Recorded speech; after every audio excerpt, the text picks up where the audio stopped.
오늘의 말씀 요한계시록 1장 4절부터 6절까지입니다. 요한은 아시아에 있는 7교회에 편지하노니 이제도 계시고 전에도 계셨고 장차 오실 이와 그의 보좌 앞에 있는 7영과 또 충성된 증인으로 죽은 자들 가운데서 먼저 나시고 땅의 임금들의 머리가 되신 예수 그리스도로 말미암아 은혜와 평강이 너희에게 있기를 원하노라. 우리를 사랑하사 그의 피로 우리 죄에서 우리를 해방하시고 그의 아버지 하나님을 위하여 우리를 나라와 제사장으로 삼으신 그에게 영광과 능력이 세세토록 있기를 원하노라. 아멘. 우리 주님의 은혜와 평강이 늘 함께 하시기를 바랍니다. 오늘 요한계시록은 말 그대로 요한이 쓴 편지입니다. 특별히 계시록이라고 표현을 해서 장차 있을 일에 대한 이야기를 담고 있는 편지죠. 요한이 이 편지를 썼을 때는 요한의 나이가 흔히 90세 가까이, 인생의 정말 마지막을 향해 가는 그때이고, 또 교회 전체적으로도 굉장히 쉽지 않은 시기에 이 계시록을 쓰게 됩니다. 요한은 반모라는 섬에서 이 계시록을 쓰게 되는데, 반모가 어딘가 하면 요즘으로 말하면 이제 터키 있잖아요. 터키 서쪽에 좀 붙어 있는 조그마한 섬이에요. 터키 서쪽에 바다에 있는 섬, 반모라는 섬에서 이것을 씁니다. 근데 요한이 반모에서 이 터키 쪽, 성경에 말하면 이제 소아시아죠. 그 소아시아 쪽을 딱 바라보면 바로 앞에 있는, 바로 이 바다 넘어서 앞에 있는 곳에 있는 여러 교회들이 이제 소위 말하는 7교회들이에요. 7교회. 요한 계시록에 있는 7교회. 뭐 여기에는 뭐 에베소 교회도 있고 두아디라 교회도 있고 뭐 이런 빌라델피아 교회, 이런 7교회들이 이제 있는 거예요. 아마도 요한은 그의 생애 마지막 부분에 이 아시아의 교회에서 목회를 했던 것 같아요. 그러다가 이제 반모섬으로 가게 되었고 그곳에서 이 요한계시록을 쓰게 됩니다. 우리가 흔히 계시록 하면 그저 먼 미래에 있을 일, 그 환상 가운데 우리가 이해할 수 없는 그러한 일들에 대한 책으로 일반적으로 생각을 하는데, 사실은 요한계시록은요, 요한이 쓸 때 그 당시 세계를 다스리고 그 당시 교회를 어떤 면에서는 핍박했던 로마 황제에 대한 이야기예요. 로마 황제와 그 로마 황제의 명령에 따라 교회를 핍박했던 각 지역의 총독이나 여러 정치인들, 그런 권세자들에 대한 이야기가 요한계시록이다라고 할 수가 있습니다. 그러니까 요한계시록을 한 몇 주 정도 좀 살펴볼 예정인데, 요한이요, 이 계시록을 기록했을 당시가 일반적으로 연대가 한 95년 정도 돼요. 그러니까 예수님이 돌아가신 이후에 한 60년이 좀 더 지난 때예요. 그러니까 60년이면 사실상 거의 한 2세대 가까이가 지난 시기잖아요. 그러니까 예수님을 따랐던 제자들은 거의 이제 돌아가신 이후고 2세대, 3세대가 교회에 주도적인 역할을 할 때예요. 그런데 하필이면 이때에 교회가 이제 좀 더 굉장히 번성하고 부흥하고 체계를 잘 잡아가는 그때에 교회는 역사적으로 가장 참혹한 핍박을 받게 됩니다. 요한이 이 계시록을 기록했던 그때 95년 전후에 그 로마 황제가 누구냐 하면, 여러분들 기억을 해두세요. 그냥 우리 그리스도인들은 좀 기억할 만한 로마 황제예요. 이 황제 이름이 뭐냐면 바로 도미티아누스라는 황제예요. 도미티아누스 황제. 이 도미티아누스 황제는요, 임기 초반에는 굉장히 능력 있고 그리고 아주 이 백성들을 잘 다스렸던 선한 황제로 기록이 되어 있는데, 이 마지막 부분에 가면 갈수록 굉장히 독재적이고 그리고 백성들을 괴롭히고 특별히 기독교에 대한 엄청난 핍박을 했던 사람이 바로 이 도미티아누스 황제예요. 이 황제는요, 가면 갈수록 말기쯤 되면 자신을요, 신의 아들이라고 부르기 시작해요. 신의 아들. 신의 아들이라는 것은 사실은 내가 신이다라는 의미인데, 그러니까 우리는 상상이 안 되잖아요. 어떻게 사람이 신이 될 수 있고 그래. 그렇게 생각을 하잖아요. 그런데 이 당시에는요. 그런 권세자들이 마치 내가 신의 사명을 받고 계시를 받은 사람 그렇게 생각들을 많이 했어요.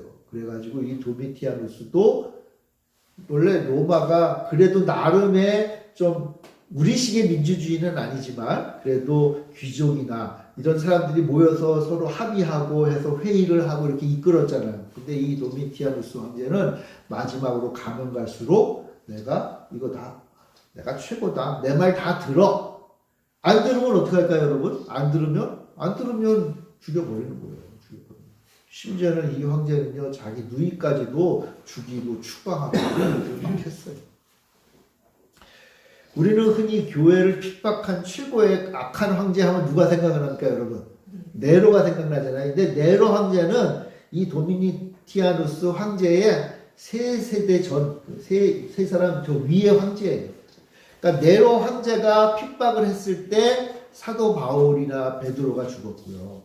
그리고 나서 시간이 흘러서 약 한 30년 후에 이 도미티아누스 황제가 다스렸을 때는 그 다음 세대의 교회 성도들이 핍박을 받았던 하여튼 그 네로 황제보다 더 악한 일을 했던 황제가 바로 이 도미티아누스 황제예요. 도미티아누스 황제. 이 당시 그 교회를 다니는 사람들의 죄명이 있을 거 아니에요. 그죠? 죄를 졌으니까 죽였을 거예요. 하여튼 뭐 나름의 그런 죄명을 붙였는데 그 당시에 그리스도인들이 받았던 가장 그 흔한 그 죄명이 뭐였는가 하면 무신론자였어요. 무신론자. 교회 성도들을 핍박할 때 그 죄명이 뭐냐? 무신론자였어요. 이거 이해가 안 되잖아요. 그죠? 또 뭐, 아니 그리스도인들이 왜 무신론자예요? 아까 얘기했죠? 이 당시에 누가 신이라는 거예요? 로마 황제가 자기가 신이라고 하는 거예요. 신의 아들이다. 그러니까 누구한테 절을 하라는 거예요? 누구를 섬기라는 거예요? 황제를 섬겨라. 황제를 섬겨라. 그래서요.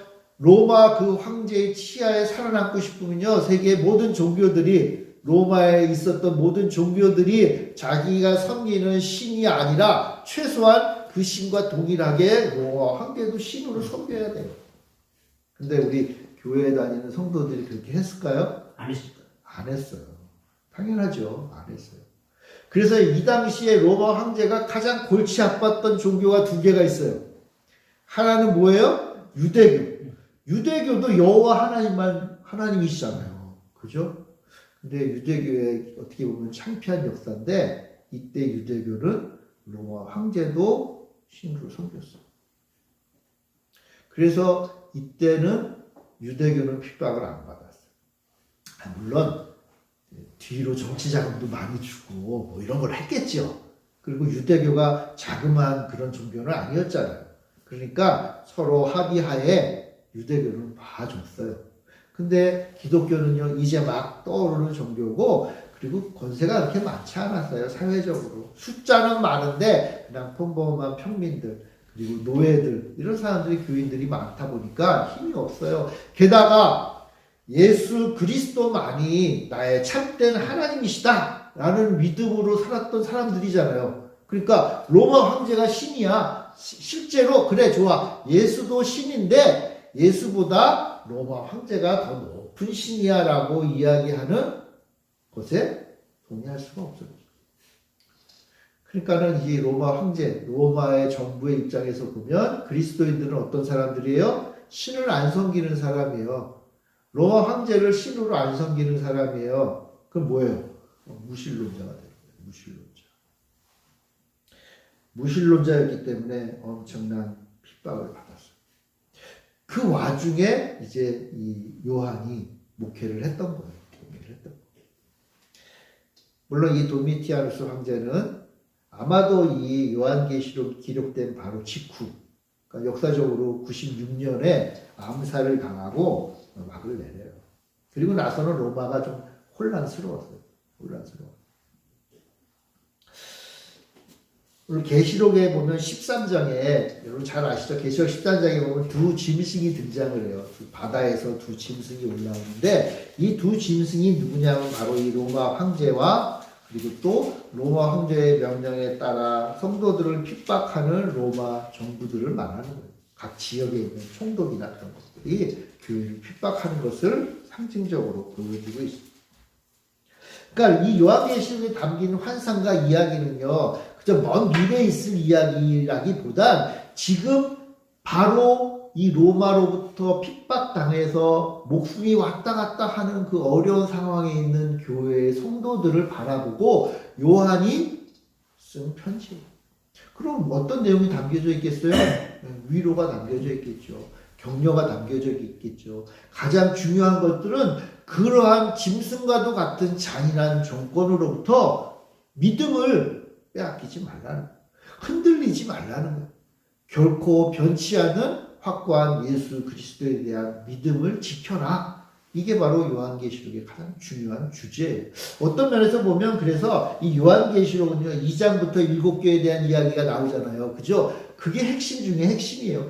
7교회, 아니 모든 이 땅의 모든 교회가 믿음을 지켜라. 믿음을 지켜라. 어떤 교회처럼 믿음이 흔들려서 배교하지 말고 이 어려운 가운데서도 믿음을 지켜서 예수 그리스도만을 나의 참된 왕으로 섬기다라고 권면하는 것, 그게 사실은 요한계시록.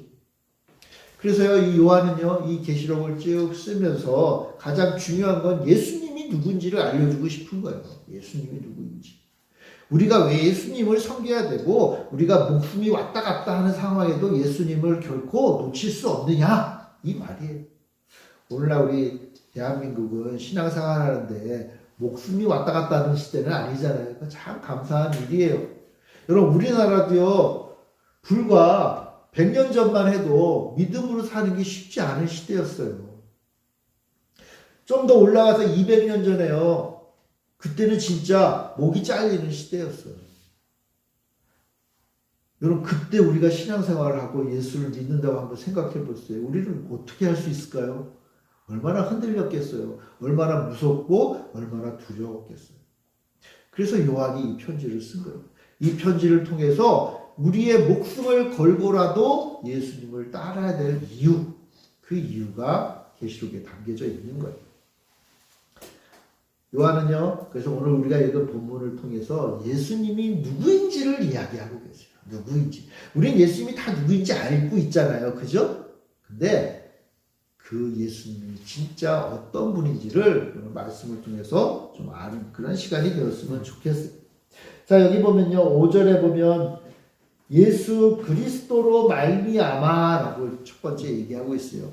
이건요, 예수님의 원래부터 알고 있던 이름을 먼저 얘기한 거예요. 예수님 하면 항상 붙어있던 이름, 별명이라고도 할 수 있는 예수님과 관련된 첫 번째 이름이 뭐냐면 바로 그리스도예요. 그리스도.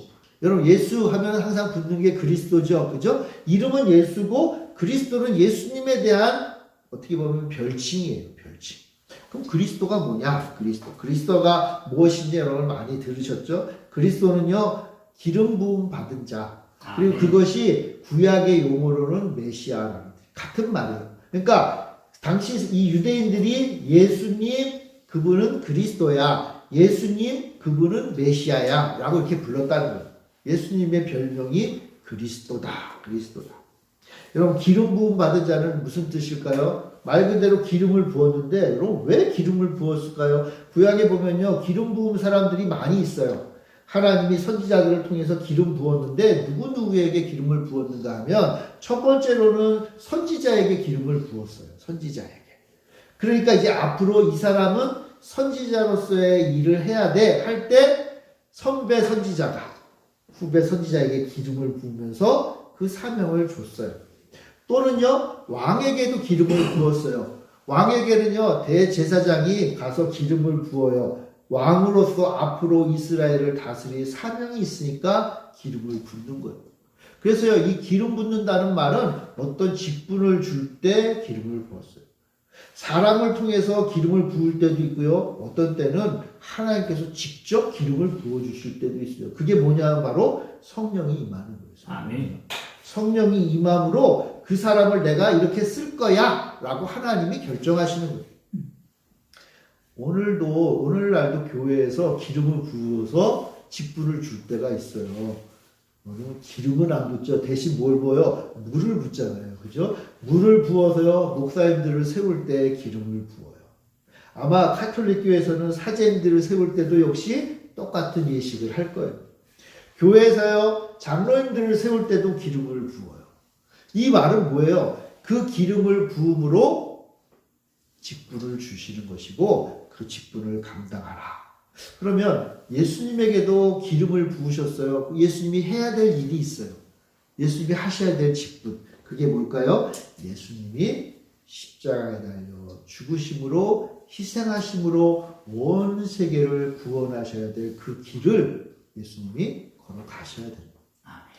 예수님도 여러분 기름 부음 받으셨어요. 언제 기름 부음 받으셨을까요? 예수님은요, 요단강에서 세례를 받으셨죠. 요한이 세례를 줄 때도 기름을 부은 거예요. 근데 그때 성령님께서 예수님께로 내려왔잖아요. 그죠? 그때 예수님이 기름 부음 받으셨어요. 예수님은 하나님이시지만 하나님의 일을 하기 위한 좋은 표지로 우리에게 보여주시기 위해서 기름 부음 받으신 거예요. 요한은요, 예수님에 대해서 그리스도다. 그래서 예수님이 그 그리스도 기름 부은 자로서 해야 돼 예수님의 죽음의 길, 부활의 길, 그리고 다시 이 땅에 오실 그 길을 이루어 가실 것임을 이야기하고 있습니다. 그러니까 예수님은 말 그대로 그리스도세요. 그리스도. 자, 그런데 이 예수님이 그리스도다라는 것은 초대교회 예수님과 함께했던 사람들도 알아요. 예수님이 기름 부음 받으시고 이 길을 걸어가셨고 그 모든 것들을 완수하셨다. 그 초대교회 성도들은 예수님은 진짜 그리스도셔. 예수님은 진짜 메시아셔. 예수님은 진짜 하나님이 우리에게 보내주신 하나님의 아들이셔. 우리의 구원자셔. 라는 믿음을 확고하게 가졌어요. 그런데 시대가 좀 변했잖아요. 그죠? 시간이 30년, 40년, 50년 지나면서 교회는 예수님이 누구인가에 대해서 더 많이 알게 된 거예요. 그래서 오늘 세대 이 요한은요, 요한 사도는 예수님이 누구신가에 대한 예수님의 새로운 이름을, 깨닫게 된 이름을 우리에게 알려줘요. 그게 이제 5절에 나와요. 우리 5절 같이 한번 읽어볼까요? 5절 시작. 또 충성된 증인으로 죽은 자들 가운데서 먼저 나시고 땅의 임금들의 머리가 되신 예수 그리스도로 말미암아 은혜와 평강이 너희에게 있기를 원하노라. 우리를 사랑하사 그의 피로 우리 죄에서 우리를 해방하시고. 자, 여기까지 보겠어요. 첫 번째로 예수님의 새로운 이름은 뭐냐? 바로 충성된 증인이에요. 예수님의 첫 번째 이름이 뭐냐? 새로운 이름. 원래 그리스도라는 이름이 있으셨지만 거기에 첨가된, 교회가 새롭게 깨달은 이름이 뭐냐? 예수님은 충성된 증인이다. 그럼 증인하면 뭐가 떠오르죠? 증인은요, 법정에서 서는 사람이잖아요. 그죠? 법정에. 여러분, 예수님이 법정에 서신 적이 있나요? 그렇죠? 로마 법정 앞에 서셨잖아요. 로마 총독 앞에, 빌라도 앞에 섰잖아요. 자, 그런데 예수님은요, 로마의 재판정 그 앞에 서서 증인이셨어요. 그러면 예수님은 도대체 뭘 증거하셨죠? 예수님은요, 자신에 대해서 증인하지 않았어요. 오죽하면 빌라도가 묻잖아요. 아니, 예수, 당신한테 이렇게 고발하는 사람들이 많은데 왜 자기에 대해서는 얘기 안 해? 그랬거든요. 그러니까 예수님은 자기에 대해서 얘기 잘 안 하셨어요. 근데 예수님은 대신 하나님을 향한 증인으로 서신 거예요. 하나님을 향한 증인. 예수님은요, 로마의 재판정에서 하나님의 뜻을 선언하는 증인이셨습니다. 예수님은요, 죽음의 위협 앞에서도 하나님의 진리를 지키는 증인이었습니다. 요한복음 18장에 보면요, 빌라도가 예수님과 대화를 나누다가 마지막에 이렇게 얘기해요. 진리가 뭐야? 진리가 뭐야? 이렇게 조롱하듯 물어봤거든요. 이 말을 왜 했는가 하면 예수님이 빌라도에게 이런 말을 해요. 요한복음 18장 37절에 보면요, 빌라도가 이르되 그러면 내가 왕이 아니냐? 왕이냐? 근데 예수께서 대하여 대답하시되 내 말과 같이 내가 왕이니라. 내가 이를 위하여 태어났으며 이를 위하여 세상에 왔나니 곧 진리에 대하여 증언하려 함이니라. 무릇 진리에 속한 자는 내 소리를 듣느니라. 예수님은요, 자신이 왕이다라고 했는데 이게 내가 왕이니까 무릎 꿇어 이게 아니라 나를 보내신 하나님께서 나를 세상의 왕으로 보내셨고 나를 보내신 하나님은 진리의 하나님이시다 라고 진리에 대하여 얘기해요. 나는 사실 진리를 말한다. 이 진리가 뭐야? 나는 하나님에 대해서 말씀한다. 예수님은요 하나님에 대해 증거하며 사셨던 분이에요. 목숨이 왔다 갔다 하는 로마 법정 앞에서도 하나님이신 진리이신 하나님에 대해서 증언하는 증인이었어요. 그 일을 충성되이 하셨어요. 그러니까 교회가 나중에 생각해 보니까 아 예수님은 증인인데 하나님이 보내신 그 진리이신 하나님에 대해서 자기의 목숨을 걸고 증인한 분이구나. 참 하나님 앞에 충성된 증인이구나. 하나님 말을 증거하는 분이셨구나 라는 깨달음이 있었던 거예요. 예수님을 뭐라고 부르는 거 이제 충성된 증인이시다. 예수님은 충성된 증인이시다. 증인. 목숨을 잃을 위기에도 변치 않는 증인이시다. 누가? 예수님. 지금 이 편지를 받아든 성도들이 어떤 상황이에요? 법정에 서잖아요. 고발당해서 무신론자라는 그 죄명하에 법정에 선단 말이에요. 목숨이 왔다 갔다 하는 거예요. 얼마나 흔들리겠어요. 로마 황제를 신으로 섬길 거야? 안 섬길 거야? 물어보잖아요. 거기에 예스 안 하면 죽는 거예요. 목이 덩콩 잘리는 거예요. 여러분들은 어떻게 하시겠어요? 참된 진리이신 예수님 하나님만을 증거하겠어요? 여러분들은 충성된 증인이 되시겠어요? 이 말씀을 하고 있는 거예요. 여러분 여기서 증인이라고 번역된 이 단어가 헬라어로 마르투스라는 단어인데 이 말에서 영어에 순교자 마터라고 하는 단어가 유래했어요. 그러니까 순교자는 어떤 사람이에요? 여러분 우리의 믿음을 위해서 순교한 사람은 어떤 사람이에요? 충성된 증인이 되다 보니까 순교하는 거예요. 충성된 증인이 아니면 죽을 이유가 없어요. 여러분 예수님도 충성된 증인이셨기 때문에 십자가에서 죽었던 거예요. 그러니까 교회 성도들한테 지금 질문하는 거예요. 우리가 충성된 증인이 되면 순교할 수 있다는 거예요. 순교할. 그러나 묻는 거예요. 우리 예수님은 충성된 증인이셨어. 그럼 이제 우리는 어떻게 할 것인가? 이건 문제예요. 우리는 어떻게 할 것인가? 초대교회는 수많은 순교자를 낳았죠. 여러분 순교자들은 뭐예요? 그들은 충성된 증인이었던 것이고 충성된 증인이었던 예수님의 그 길을 감내하며 따라가는 제자들이었던 겁니다. 그래서 순교자가 교회에서 높임을 받는 이유가 순교자는 예수님의 길을 예수님을 따라 걸었기 때문에 충성된 증인. 여러분들은 충성된 증인이신가요? 자, 그리고 두 번째. 요한은 예수님의 두 번째 별명을 이야기해줘요. 여기 보면 죽은 자들 가운데서 먼저 나시고 라고 되어 있죠. 죽은 자들 가운데 먼저 나시고. 그러니까 예수님은 어떤 분이다? 죽은 자 가운데 먼저 나신 분, 가장 먼저 부활하신 분. 이게 예수님의 별명인 거예요. 부활은 하셨는데 가장 먼저 부활하신 분. 예수님은요, 세상에 부당한 폭력으로 목숨을 잃었잖아요. 자, 그런데 폭력 때문에 목숨이 잃어서 딱 끝나면 그냥 말 그대로 그냥 끝이죠. 끝이에요. 이제 더 이상 예수님은 영향력이 없는 거예요. 죽었으니까. 죽어서 끝난 사람을 우리가 뭐 그냥 가끔 생각이나 하겠죠. 그냥 그분이 참 좋은 말 했어. 기억을 하겠죠. 그러나 예수님처럼 예수님 때문에 죽을 이유는 없잖아요. 우리가 아무리 위대하고 멋진 스승이라고 해도 그분이 잘못된 폭력에 의해서 죽은다면은 그 다음에는 그분 아는 척도 안 해요. 왜요? 괜히 그랬다가 나도 그렇게 되니까. 그렇잖아요. 죽고 끝나면 더 이상 쫓아갈 이유가 없어요. 자, 그런데 예수님은 어떠한 분이다? 죽으셨는데 부활하셨다. 예수님은 본인도 죽음을 이기고 부활하셨을 뿐만 아니라 예수님이 부활하시고 나 이제 부활했어. 너희들 열심히 잘해 하고 그냥 떠나신 분이 아니라 예수님이 부활하신 다음에 그 부활의 길을 활짝 열어주셨다는 거예요. 이게 중요한 거예요, 여러분. 예수님이 부활하신 것도 대단해요. 근데 예수님만 부활하고 끝나면 우리는 와, 예수님 대단하다. 그걸로 끝이에요. 근데 예수님은 어떤 분이에요?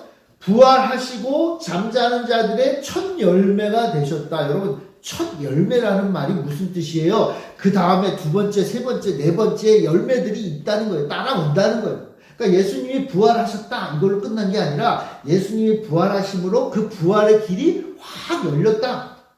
이제 그 길을 쫓아갈 수 있다. 라는 거예요. 쫓아갈 수 있다. 요한이 지금 말하는 게 그거예요. 예수님은 잠자는 들 가운데 부활하신 첫 번째다. 첫 번째. 처음 부활하신 분이다. 여러분, 처음이고 끝이면 첫 번째랄 것도 없죠. 그건 유일무이하다고 해야겠죠. 그런데 첫 번째라고만 했거든요. 그러니까 뭐예요? 그 다음이 있다는 거예요. 계속 예수님 따라 이러한 압박 가운데 순교할 수 있지만, 그러나 예수님처럼 우리도 부활할 수 있다. 부활의 길을 열어주셨다. 그러니까 예수님의 별명을 부를 때 예수님은 부활하신 분입니다. 이걸로 끝나는 게 아니라 뭐예요? 예수님이 부활하신 첫 번째 부활자이기 때문에 이제 우리도 따라서 두 번째입니다. 세 번째입니다. 네 번째입니다. 우리 번호표를 받을 수 있는 사람이 되었다는 거예요. 우리의 미래를 활짝 열어주실 분이다. 죽고 무덤 속에 들어가서 그냥 모든 것이 끝나는 게 아니라 이제 부활해서 예수님을 따라 쫓아갈 수 있는 그 시대를 열어주신 분. 그게 바로 누구다? 예수님이다. 그러니까 예수님을 부를 때 별명이 그거예요. 예수님 첫 번째 부활자. 예수님 첫 번째 부활의 열매. 이렇게 교회는 부른다는 거죠. 자, 그러니까 이 요한의 이 계시록을 받아든 성도들, 로마 법정에 서서 배교하는 사람들도 있었겠죠. 근데 또 예수님을 배반할 수 없어서 로마 황제를 인정하지 않으면 어떻게 돼요? 핍박을 당하고 고문을 당하고 심지어는 죽음의 길에 그 길을 걸어가는 내 동료 그 신앙인들을 볼 거 아니에요. 그죠? 우리 가족 가운데 우리 아버지가 그 길을 갈 수도 있고, 우리 작은 아버지가 갈 수 있고, 우리 교회 목사님이 그 길을 가시고, 우리 교회 장로님이 그 길을 가는 것을 보고 있는 거예요. 뭐 어떡하자는 거예요? 어떡하자는 거예요? 그 길이 열려있는 것을 믿고 충성되게 나아가자. 얼마나 무서우며 또 한편은 얼마나 우리 마음을 옥죄는 것이 되겠습니다. 그러나 요한은 말하는 거예요. 그러나 우리 주 예수 그리스도를 보는 것. 우리 주님이 그 길을 열어주셨다. 마지막으로 요한은 예수님이 땅의 임금들의 머리가 되셨다. 땅의 임금들의 머리. 여러분, 땅의 임금들의 머리. 그러니까 우리가 많이 잘 아는 표현으로 말하면 왕 중의 왕, 왕의 왕, 그런 표현 하잖아요. 근데 그게 이제 여기서 나온 건데, 왕의 왕. 여러분, 왕의 왕이 누굴까요? 왕의 왕. 그 당시에 왕의 왕이 누구였을까요? 로마 황제예요. 그러니까 이 왕의 왕이라는 표현은요, 그냥 이 요한이 그냥 창조해서 만든 단어가 아니라 그 당시에 로마 황제를 부르던 이름이에요. 로마 황제를 부르던 이름. 로마 황제는요, 모든 세상 각 지역마다 왕들이 있었잖아요. 근데 그 모든 왕들 중에 왕이에요. 최고의 왕. 로마 황제가 자기를 그렇게 부르기를 원한 거예요. 나는 신의 아들이야. 왕의 왕이야. 근데 요한은 말을 해요. 뭐예요? 아니야. 왕의 왕은 로마 황제가 아니야. 누구예요? 예수 그리스도야. 심지어요, 이 왕의 왕이 된다는 이 말은요, 사탄이 예수님이 사역을 시작하실 때 예수님을 유혹했잖아요. 그죠? 사탄이. 그래가지고 돌을 떡이 되게 해라. 그리고 그 하늘 성전 위에서 떨어지는 천사가 받쳐줄 테니까 하나님의 능력을 시험을 한 거죠. 그리고 마지막으로 시험했던 게 뭐냐 하면 사단이 예수님을 높은 산으로 데려가서 천하 만국의 모든 영광들을 보여줘요. 이 말은 뭐냐면 온 세상의 왕들이죠. 왕이 가진 그 권세들 다 보여주고 나한테 절하면 내가 다 줄게. 바꿔 말하면 뭐야? 나한테 절하면 너를 왕의 왕으로 삼을게. 이렇게 유혹했단 말이에요.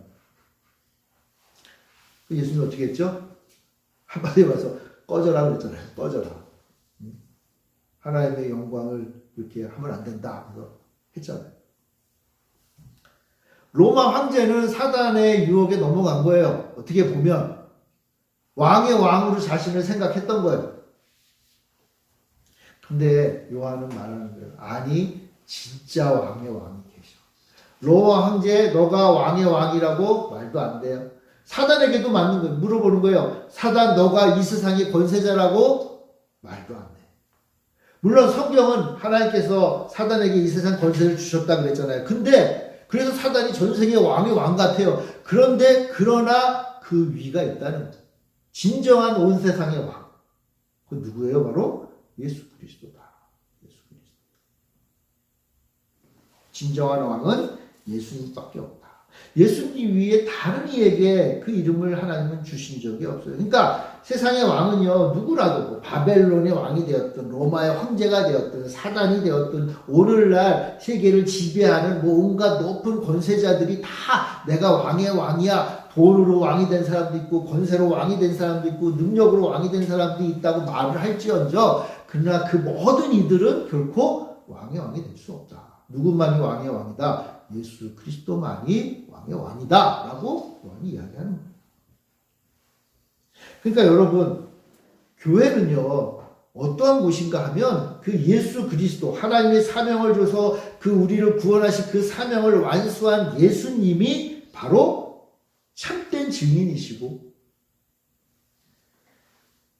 죽음을 이기고 부활하셔서 그 길을 열어주신 분이고 그리고 온 세상을 다스리는 왕의 왕이 바로 예수님이다 라는 것을 믿는 거예요. 이게 교회예요. 여러분 교회의 이 규정은요 2000년의 시간이 지났다고 해서 달라지지 않아요. 오늘도 똑같아요. 똑같아요. 그리고 이것을 공격하는 어떠한 것도 우리는 용납할 수가 없어요. 그리스도 예수이신 분이고 증인이시고 부활하신 분이고 왕의 왕된 예수님이 교회의 주인. 그리고 요한은요 바로 이분이 우리에게 은혜와 평강을 주시는 분이고 그리고 우리를 통해서 놀라운 일들을 이루어 가시는 분이다 라고 선포해요. 저는요 사실 예수 그리스도로 말미암아 은혜와 평강이 너에게 있기를 원하노라 라는 이 구절을 좋아해요. 여러분도 혹시 아시는 분들 있죠? 제가 설교하기 전에 항상 뭐라 그러죠? 예, 항상 이 말을 써요. 주님의 은혜가 여러분께 있기를 원합니다. 주님의 은혜와 평강이 있기를 원합니다. 이 말을 꼭 해요. 왜요? 이 말이 너무 좋아서. 이 은혜가 우리 교회 성도님들에게 늘 함께 하기를 원해서 설교하기 전에 항상 먼저 해요. 제가 목회를 여기 개척해서 이제 주일 설교를 하면서 그 첫 주부터 했던 말이에요. 아마 여러분들 잘 몰랐을 수도 있을 것 같아요. 근데 우리 교회에 속한 모든 성도들이 이 예수 그리스도께서 주시는 은혜와 평강이 있기를 원해요. 할렐루야. 여러분들에게 이 은혜와 평강이 있기를 바라요. 예수님이 바로 그런 분이에요. 그래서 이것은 이 예수님의 새로운 이름은요 단순히 호칭이 아니라 이제 우리의 삶을 바꾸는 능력이 되는 거예요. 예수님의 새로운 이름을 여러분의 마음에 새기시길 바랍니다. 이 이름이 여러분의 것이 되길 원합니다. 자, 그런데 마지막으로 좀 아셔야 될 걸 하나만 얘기하겠습니다. 예수님의 이름에는요 아주 놀라운 능력이 있는데 이 예수님을 따르는 사람들에게 그 예수님의 이름이 자신의 이름이 돼요. 예를 들어볼까요, 여러분? 예수님의 첫 번째 이름이 뭐라 그랬죠? 예수님은 그리스도다 그랬죠? 예수님은 메시아다. 예수님은 기름 부음 받은 자다. 그랬거든요. 근데요, 한번 생각해 보세요. 우리 교회 성도들, 우리들의 우리도 그리스도예요. 교회 성도들은요 다 그리스도예요. 아유 너무 그렇게 좀 참남한 말 같은데요. 우리가 무슨 예를 들면 이런 거예요. 김정현 그리스도. 여러분들 이름을 넣고 한번 해보실래요? 한번 해봅시다. 시작. 김정현 그리스도. 아 드디어 이제 2단 교회가 이제 세워지게 된 것 같죠, 그죠? 내가 그리스도라고? 그럼 그리스도가 뭐라 그랬어요? 하나님이 기름 부어서 그 사명을 감당하게 하려고 주시는 거잖아요. 여러분 우리는 기름 부음 받았나요? 안 받았나요? 우리 기름 부음 받았어요. 여러분 눈에 보이는 기름 부음 받았어요. 여러분 다 세례 받으셨죠? 세례 받아서 여러분들이 그리스도가 된 거예요. 기름 부음 받은 자가 된 거예요. 여러분들의 마음속에 성령님이 오셔서 성령의 기름 부음을 받았어요. 우리는 그리스도예요. 그리스도. 그러니까 우리에게 주신 사명이 있어서 그 사명을 감당하도록 우리에게 새로운 별명을 주셨는데 그리스도예요. 목사님 도저히 이해가 안 되는데요? 근데요, 그리스도란 이름만 별명으로 받은 게 아니에요. 오늘 예수님의 새로운 별명 3가지를 배웠잖아요. 한번 따져볼까요? 첫 번째, 예수님은 충성된 증인이시라고 그랬죠? 교회가요, 충성된 증인. 여러분들이 다 충성된 증인이. 우리는 증거를 해야 돼요. 우리는 진리를 세상에 전하는 사람이 된 거예요. 그래서 교회를요, 가끔 이렇게 표현해요. 교회는 예언자적인 공동체다. 그런 표현을 해요. 근데 예언자가 하는 일이 뭐예요? 선지자가 하는 일이 뭐예요? 하나님의 진리를 세상에 전하잖아요. 여러분, 우리도요, 하나님이 주신 진리를 성경에서 배우게 된 그 진리를 세상에 전합니까? 안 합니까? 전하죠. 그러니까 우리는 다 뭐예요? 충성된 증인들이에요. 충성된 증인. 여러분들이 충성된 증인입니까? 아닙니까? 증인이에요. 그러니까 이제 뭘 원하세요? 충성되기를 원하시는 거예요. 충성되기를. 예수 그리스도라고 하는 하나님의 진리의 말씀을 세상에 전하는 증인이 되라. 증인이 되는 정도가 아니라 충성된 증인이 되어라. 그러니까 충성된 증인도 역시 우리의 별명이에요. 교회의 별명이고 우리 여러분 성도님들의 별명이에요. 두 번째, 죽은 자 가운데서 부활한 자. 여러분 우리가 부활한 자입니까? 부활하지 않은 자입니까? 가끔 어떤 분들은 이런 얘기를 해요. 내가 죽고 나면 이제 영원히 부활하겠지. 여러분 이건 기독교가 아니에요. 기독교가 말하는 부활은 예수 그리스도를 내 마음에 모시는 순간 부활한 거예요. 예수님이 말했죠. 나는 곧 길이요 진리요 생명이요 그리고 나는 부활이요 생명이다. 그러니까 예수님이 내 안에 오시는 그 순간 나는 이미 부활했고요. 죽음의 문을 통과할 수는 있지언정 부활한 자가 통과하는 거예요, 여러분. 죽은 다음에 부활하는 게 아니라 이미 우리는 부활했어요. 예수님과 함께 사는 사람이에요. 영원하신 하나님과 함께 하는 사람이에요. 우린 부활했어요. 부활의 첫 열매인 예수님을 따라 나도 지금 부활의 길을 살아가고 있는 사람이에요. 그러니까 물어보겠어요. 여러분 우리도 죽은 자들 가운데서 부활했죠? 순서는 몇 번째인지 잘 모르겠어요. 한 몇 억쯤 되나? 몇 억 번쯤 되나? 몰라요. 모르지만 예수님의 첫 번째 그 부활에 예수님은 1번을 받으신 거예요. 그걸 따라서 우리도 간다. 그러므로 부활하신 자, 부활한 자, 우리의 별명이에요. 우리의 별명. 그럼 오늘 이 별명을 얻으신 거예요. 깨달은 거예요. 자, 한번 세 번째 한번 볼까요? 세 번째. 왕의 왕.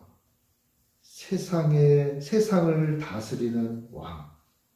여러분, 성도는요, 세상을 다스리는 왕이 세상을 이길 권세를 주셨어요.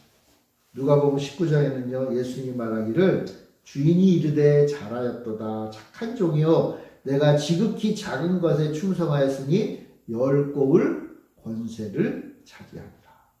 이게 예수님 제자들에게 주신 말이거든요. 제자들이 예수 그리스도를 따르는 제자의 삶을 살 때 예수님께서 약속해 주신 거예요. 고을의 권세를 차지할 것이다. 그러니까 죽은 다음에 저 영적인 세상의 권세가 아니라 이 땅의 고을의 권세를 주겠다. 물론 상징적이지만 그러나 왕의 왕 대신 예수님의 제자들이잖아요. 그죠? 여러분 로마 황제가 있고 그 로마 황제 밑에 정부들이 있어서 각 지역을 다스려요. 요한계시록은요, 로마 황제가 짐승이고 그 밑에 있는 그 고을을 다스리는 로마의 그 정부를 또 다른 짐승이라고 불렀거든요. 근데 그 짐승에 맞서는 세력이 있어요. 누구예요? 예수 그리스도. 그리고 누구예요? 제자들. 그 제자들은 세상을 다스릴 권세를 맞서 싸워 승리하고 그 권세를 얻을 자들이에요. 하나님의 백성은, 교회는 세상을 이긴 자들이다. 보라, 내가 세상을 이겼다. 너희들도 이겼다는 거예요. 이겼다. 사랑하는 성도 여러분, 요한은 예수님의 새로운 이름을 고백했죠. 부활의 주님을 바라봤고, 그래서 새롭게 깨달은 진리를 선포해요. 근데 그 예수님의 새로운 이름이 알고 봤더니 우리의 이름이에요. 교회의 이름. 그러므로 우리가 이제 기도할 때요, 예수님, 예수님은 이런 분이세요, 이런 분이세요, 이런 분이세요라는 그 고백을 하는 순간 알고 봤더니 그 이름이 바로 우리의 이름이에요. 주님은 하나님 앞에 충성된 증인이세요. 내가 충성된 증인으로 살아야 돼. 왜? 나는 충성된 증인이니까. 나는 예수님이 부활하셨으니까 나도 부활의 사람으로 살아가는 거예요. 예수님이 세상의 왕이시니까 나도 세상을 이기며 사는 왕이 되는 거예요. 왜 그렇죠? 왜냐하면 우리는 주님과 한 몸이기 때문에. 한 몸. 예수님이 하셨던 일 우리도 해요. 예수님이 심지어 뭐라고 그랬어요? 너희들은 나보다 더 일을 할 거다. 왜요? 우리도 이런 사람들이니까. 우리도 이런 사람들. 그럼 이름은요, 새로운 사명으로 우리에게 다가오는 겁니다. 우리는 이 놀라운 이름들을 새로 받았습니다. 우리 여러분 교회에서 또 여러 이름들 새로 받으셨잖아요. 집사님, 장로님, 권사님, 여러분 이게 다 이름이에요. 이름. 별명이에요. 여러분들을 부르는 이름. 그 직분을 잘 감당하시길 바라요. 그게 뭐예요? 예수님이 따라가는 삶입니다. 예수님은 자신에게 주신 그 새로운 이름대로 살아가셨어요. 이제 우리도 그렇게 살아야죠. 주님이 다시 오실 때 이 이름에 합당한 삶을 살았는지를 보실 것 같아요. 야, 너 충성된 증인이었냐? 목에 칼이 들어와도 예수님을 버리지 않았냐? 물어보실 것 같아요. 너가 정말 부활의 사람으로 살았느냐? 영원한 부활을 소망하며 사느냐? 아니면 썩어질 이 땅의 것을 추구하며 사느냐? 너 세상을 이기며 살았느냐? 아니면 세상에 굴종해서 노예로 살고 있느냐? 물어보실 거예요. 우리 어떻게 살아야 돼요? 예수님처럼 사는 거예요. 작은 예수라 그러죠? 아니요. 예수님과 거의 맞먹는 존재로 우리 사는 거예요. 그 능력으로 이 땅에서 살아가는 거예요. 그래서 우리는 어떤 사람이요? 그래서 우리도 그리스도예요. 우리도 그리스도예요. 그리스도. 하나님이 기름 부으시고 이 사명 주시고 이 사명 잘 감당하기를 원하시는 놀라운 그리스도의 삶을 사는 거예요. 사랑하는 성도 여러분, 우리는 새로운 이름을 받은 그리스도인입니다. 그리스도인. 예수 그리스도인. 그 그리스도인이라는 이름에 그리스도인이라고 많이 부르잖아요. 그죠? 그리스도인이 예수를 그저 추구하며 사는 사람이라는 의미 못지않게 우리가 그리스도예요. 우리가 그리스도. 예수님처럼 우리 다 같이 그리스도로 멋지게 한번 살아봅시다. 기도하겠습니다. 사랑의 주님 참 감사합니다. 우리 예수님이 어떠한 분인지 알게 하시니 감사합니다. 충성된 증인이요 부활하신 분이요 온 땅의 왕 중의 왕이심을 알게 하시니 감사합니다. 이 사명 감당하기에 그리스도로 우리 예수님 부르신 주님, 이제 우리도 그 이름을 주셨사오니 그 이름 잘 감당하는 참으로 멋진 주님이 기뻐하시는 그리스도인이 다 되게 하여 주시옵소서. 감사드리며 예수님의 이름으로 기도합니다. 아멘.